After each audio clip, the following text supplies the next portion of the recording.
जिंदगी में कभी सोचा है कि हम क्यों पैदा किए गए? क्या सिर्फ खाने, पीने, कमाने और मर जाने के लिए? नहीं, बल्कि हमें पैदा किया गया अल्लाह की इबादत के लिए और इस दुनिया की मुश्किलों के जरिए इम्तिहान के लिए। अल्लाह ताला कुरान में फरमाते हैं, मैंने जिन्न और इंसान को सिर्फ अपनी इबादत के लिए पैदा किया। दोस्तों, अक्सर हम सोचते हैं कि हमारी दुआएं क्यों कबूल नहीं हो रही, हमारी जिंदगी आसान क्यों नहीं हो रही। लेकिन याद रखो, दुनिया जन्नत नहीं है, यहाँ आराम नहीं है, यहाँ सुकून नहीं है, यहाँ सब कुछ सिर्फ इम्तिहान है। सोचो, जब यूसुफ अलैहिस्सलाम को उनके भाइयों ने कुएं में फेंक दिया, फिर गुलामी में बेच दिया, फिर जेल में डाल दिया, लेकिन उन्होंने सब्र और तवक्कुल किया। नतीजा क्या हुआ? अल्लाह ने उन्हें मिस्र का हाकिम बना दिया। जब नबी सल्लल्लाहु अलैहि वसल्लम पर मक्का के लोगों ने ताने मारे, पत्थर मारे, बहिष्कार किया, मगर उन्होंने हार नहीं मानी। उन्होंने सब्र किया, तवक्कुल किया और फिर अल्लाह ने उन्हें वह मकाम दिया कि आज पूरी दुनिया उनके नाम पर दरूद भेजती है। दोस्तों, आज हम छोटी सी मुश्किल में मायूस हो जाते हैं। एक नौकरी न मिले, बिजनेस न चले,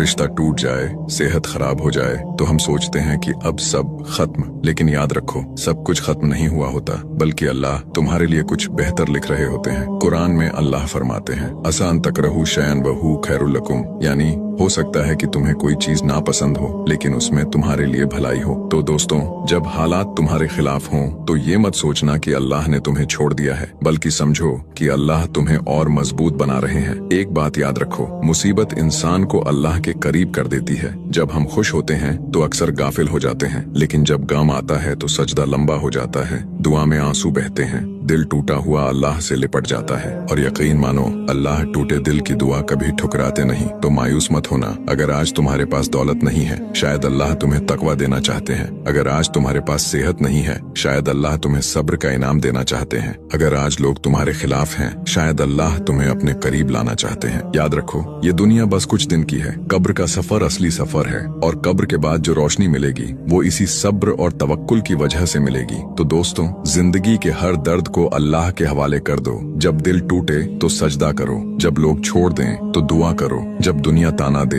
तो कुरान पढ़ो, और फिर देखो कैसे दिल को सुकून मिलता है, कैसे रहमत बरसती है, कैसे अल्लाह ऐसे दरवाजे खोलते हैं जिनका तसव्वुर भी नहीं किया था। आओ इस वक्त दुआ करें, ऐ अल्लाह, हमें सब्र अता फरमा, हमें तवक्कुल अता फरमा, हमें अपने करीब कर दे, हमारे गुनाह माफ कर दे, हमारे दिल को सुकून और हमारी जिंदगी को बरकत से भर दे। आमीन। तो दोस्तों, मायूस मत होना। याद रखो, जितनी बड़ी मुश्किल होगी, उससे कहीं ज्यादा बड़ी रहमत अल्लाह की होगी, और यही यकीन तुम्हें जिंदगी की हर मुश्किल से पार ले जाएगा।